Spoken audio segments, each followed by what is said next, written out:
ನಮಸ್ಕಾರ ಸ್ನೇಹಿತರೆ, ಇದು ಜಪಾನ್ ಕನ್ನಡ ಸಂಘದ ಹೊಸ ಪ್ರಯತ್ನ JKS ರೇಡಿಯೋಗೆ ನಿಮ್ಮೆಲ್ಲರಿಗೂ ಸುಸ್ವಾಗತ.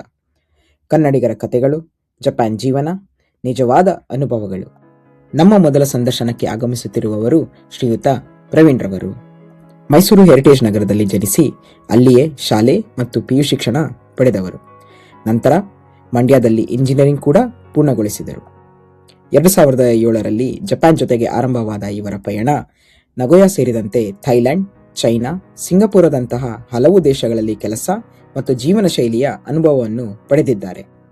ಆಪರೇಷನ್ಸ್ ಮ್ಯಾನೇಜ್ಮೆಂಟ್ನಲ್ಲಿ MBA ಪದವಿ ಪಡೆದಿರುವ ಇವರು ವೃತ್ತಿಯ ಜೊತೆಗೆ ಸಂಸ್ಕೃತಿಯ ಮೇಲಿನ ಪ್ರೀತಿಯನ್ನು ಜೀವಂತವಾಗಿ ಇಟ್ಟುಕೊಂಡಿದ್ದಾರೆ.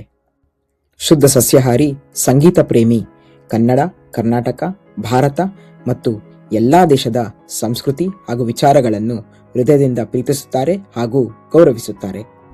ಪ್ರವೀಣ್ ರವರು ಜಪಾನ್ ಜೀವನದ, ಕೆಲಸದ ಹಾಗೂ ಸಂಸ್ಕೃತಿಯ ಮತ್ತಷ್ಟು ಅನುಭವಗಳನ್ನು JKS ರೇಡಿಯೋದೊಂದಿಗೆ ಹಂಚಿಕೊಳ್ಳಲಿದ್ದಾರೆ. ಕೇಳಲು ಸಿದ್ಧರಿದ್ದೀರಾ? ಹಾಗಿದ್ದರೆ ಇದೇ ಫೆಬ್ರವರಿ 1ನೇ ತಾರೀಕು ಭಾನುವಾರದಂದು ಸಂಜೆ 7:30ರಿಂದ ನಮ್ಮ JKS ರೇಡಿಯೋ ಚಾನೆಲ್ನಲ್ಲಿ ನೇರವಾಗಿ ಪ್ರಸಾರವಾಗಲಿದೆ. ನಮ್ಮ ಮೊದಲ ಹಾಗೂ ಹಲವಾರು ಸಂಚಿಕೆಗಳನ್ನು ವೀಕ್ಷಿಸಲು ಜಪಾನ್ ಕನ್ನಡ ಸಂಘ ಯೂಟ್ಯೂಬ್ ಚಾನೆಲ್ ಅನ್ನು ಸಬ್ಸ್ಕ್ರೈಬ್ ಮಾಡಿ. ಧನ್ಯವಾದಗಳು.